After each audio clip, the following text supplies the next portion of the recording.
Hello everyone, I'm Brian Otten. I'm the marketing manager at the Greater Wausau Chamber of Commerce. We're today sitting down with Connie from Marathon County Literacy Council. They are finalists for the 2022 Small Business of the Year Awards, and you may have seen previous interviews with other finalists. This is the second of 5 that we'll be conducting today. So after this one, we'll be over at the Open Door at 9:30. We'll be at the Good News Project and the Advantage Insurance group later this afternoon. So tune into those. These are all being streamed live and then recorded or available to watch as a recording on the Chamber's Facebook page and on the Chamber's YouTube channel. So Connie, thank you. Thank you for joining us. having me. And Yes. congratulations on being a finalist. Thank you. This is a big honor. I appreciate it. Yeah, appreciate the time to sit down with you. So Connie and I are both graduates of the Chamber's leadership program. We were both graduates of it in its previous incarnation. Transformational leadership, just as a reminder to members out there, is open for registration right now. The new program is facilitated by Bridget Women.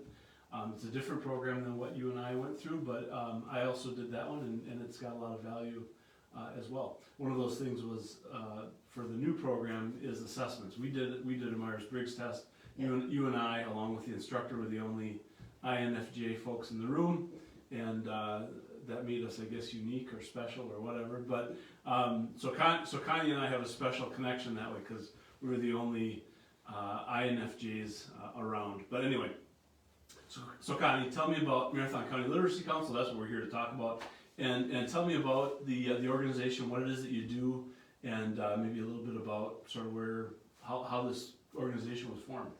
Okay, first I'd like to throw in a quick little thing for the leadership program. We had the very last program with Ray. I really enjoyed Ray and learned a lot from him. But I have heard a lot of good things also about the new program. Mm-hmm. So I know you had gone through it, and I'm very interested in going through this other program also. Oh, so you're gonna down the road you're gonna sign up? Yeah, definitely. Excellent. Yeah, there's a lot. There's quite a bit that's different. They're completely different programs. Obviously both focused on leadership, but in a different way. You'll enjoy it. There's a lot to be There's so learned. much to learn. Yeah, absolutely. Well, great. So, yep. MCLIT, Marathon County Literacy Council, got re-established in 2017. It had been doing very, very well under its previous leadership, and then after they stopped doing as many of the months, as they did work themselves right out of a job, and as they did so, the Literacy Council started to slowly fall down and wasn't as popular and wasn't being as useful. Didn't grow in the same way it had been. So I am a retired teacher looking for something to do and wandered into the library, just saw posters about the Literacy Council and there was no one around.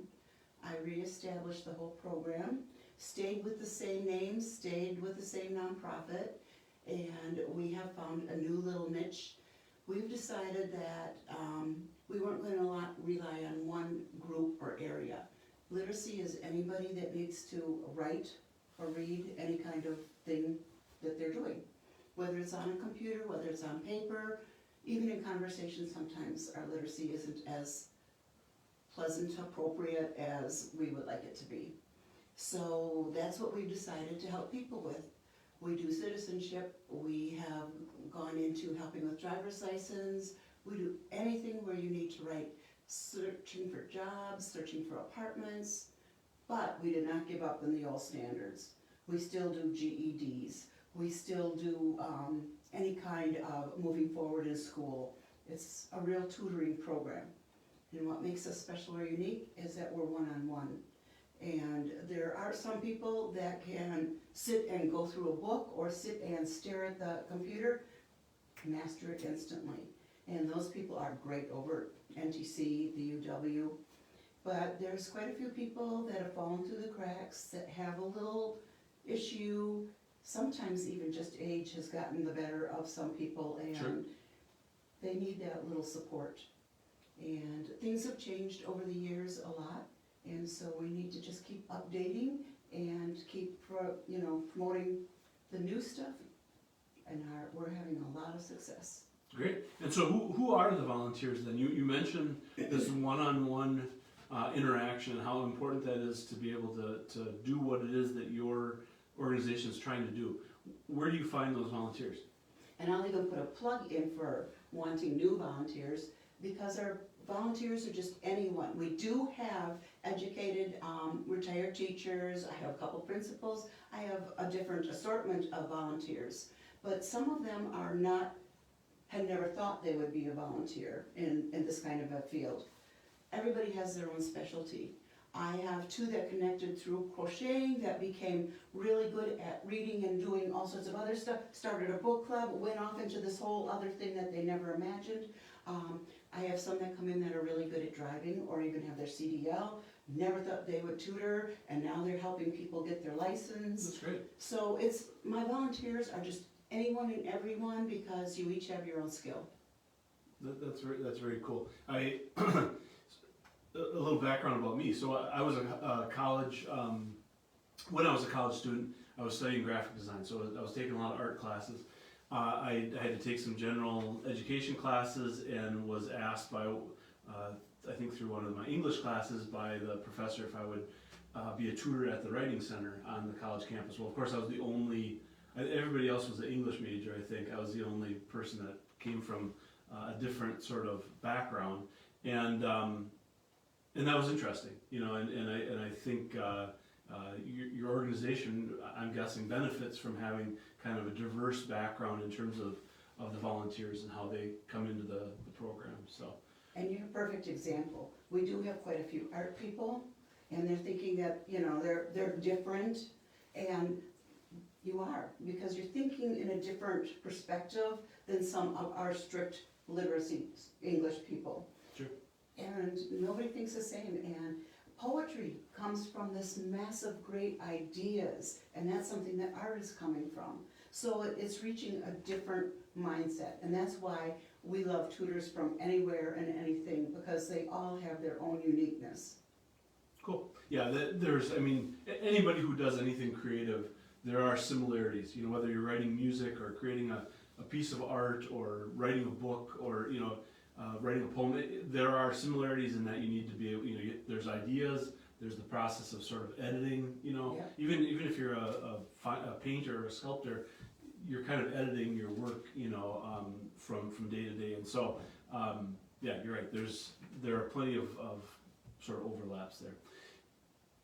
The application process for this award asks you to kind of look at your history and examine where you started, where you are now. Anything that sort of comes to mind from that process that sort of stuck out? For me, it was, amazing. Oh, I was a retired teacher, didn't know what I was going to do, and hadn't planned on making a career or a big thing of this. I was sitting in the little library room looking at the papers, just waiting for people to come in and help the people individually coming in. All of a sudden, I got too many people. I started looking for other people to help me.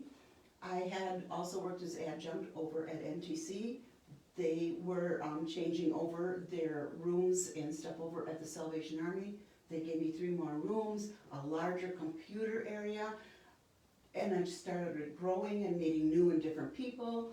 All of a sudden COVID came, and COVID is not a blessing except for the fact that it forced me to make changes. The Salvation Army had to be closed because of USDA. The library was doing its remodeling because I still had my room at the library, and they were closed for almost the 2 years. I didn't know what to do, where to go. I buy most of my stuff right here in town, usually over at Yankees, and was talking to Jane one day and said, I don't know where to go. People are still asking me that they can come in. I don't have a place. She said, oh, the building next door is empty. And so I got my own building. I got a whole more larger room set up, a lot more than I ever expected. And we have just been growing. This is not what I had ever thought would happen. It's been amazing. It's been just like falling out of the sky. It's like everything has been falling in place, and I've been very lucky. That's great. You know, and your story, your interaction with Jane next door, as a local business person, you know, in downtown Wausau. That's kind of the story of the chamber, right? Is that connections? You know, there are all these connections that exist, with many more that can be made, and those connections can be very fruitful. So that's great. The last question I'm going to ask you about is if there's anybody else that you'd like to recognize. You've talked about your volunteers and the role that they play here. Anyone else that you'd like to sort of highlight? Actually, the community itself. The River District has been really, really good. The Chamber has been very helpful. I've been working with a lot of different people over in the Dudley Center, and I'm saying the Dudley Center because there's different organizations throughout the building that have been helpful. I have been blessed with so many wonderful people coming and supporting us and helping us, aiding us in a lot of different ways. We've worked with things like the Joseph Project, or was like the parole programs, some of the in-jail programs. We've worked with NTC, we've worked with the UW. We've now spread over by Marshfield, and I've had people from those schools calling in Mid-State, the UW Point in Marshfield. I've got all sorts of people reaching out to try to help more and more people, and people are just coming in. It is nice being on double bus line, Sure. and I've got the 400 block. I do have the traffic here. Yeah. We still have our people from Salvation Army. We still get some people from the library. We still have an amazing community. Yeah. It's been wonderful. Great. All right. Well, thank you, Connie. I appreciate the time. And we'll be back with more of these finalist interviews through the rest of today. If you haven't caught them, we recorded 6 of these earlier this week, and we're finishing up the final 5 finalists today. If you haven't registered for the Small Business of the Year Awards, it'll be held on Tuesday, May 10th at the Hilton Garden Inn in Rib Mountain. The program starts at 4. I encourage you to visit wausauchamber.com and reserve your seats. It's going to be a great program. Always a fun opportunity to recognize some of the great small businesses among our membership and in our community. So that's it for this interview. We'll be back at 10:30 over at the Open Door. Thank you.